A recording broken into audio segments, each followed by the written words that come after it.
Catholic Daily Mass Readings, October 10th, 2024, Thursday of the 27th week in Ordinary Time.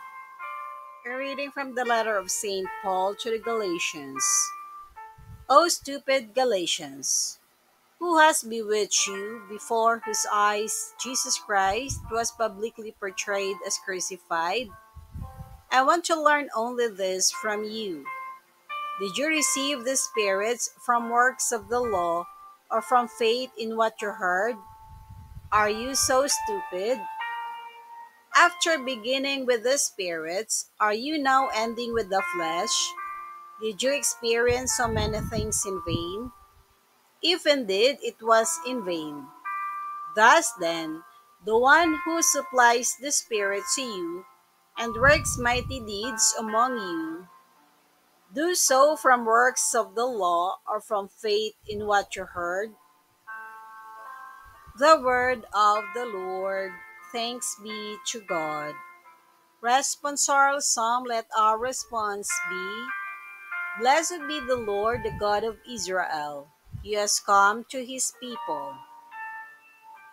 He has raised up for us a mighty Savior, born of the house of his servant David.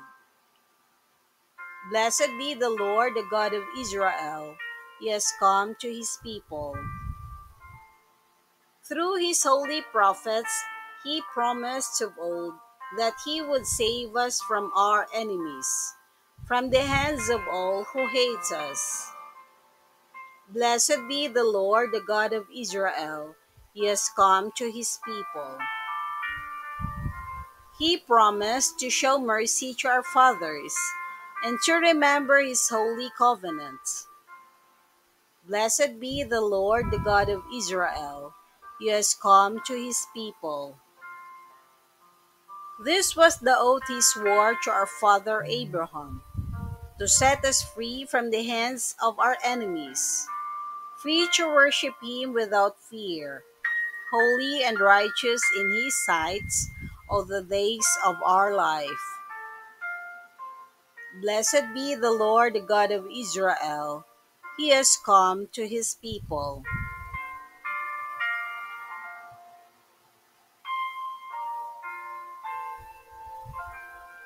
A reading from the Holy Gospel according to St. Luke. Jesus said to his disciples, Suppose one of you has a friend to whom he goes at midnight and says, Friend, lend me 3 loaves of bread, for a friend of mine has arrived at my house from a journey, and I have nothing to offer him. And he says in reply from within, Do not bother me. The door has already been locked, and my children and I are already in bed. I cannot get up to give you anything. I tell you, if he does not get up to give him the loaves because of their friendship, he will get up to give him whatever he needs because of his persistence. And I tell you, ask and you will receive, seek and you will find, knock and the door will be opened to you. For everyone who asks receives, and the one who seeks finds, and to the one who knocks, the door will be opened. What father among you would hand his son a snake when he asks for a fish, or hand him a scorpion when he asks for an egg? If you then, who are wicked, know how to give good gifts to your children, how much more will the Father in heaven give the Holy Spirit to those who ask him? The Gospel of the Lord. Praise to you, Lord Jesus Christ.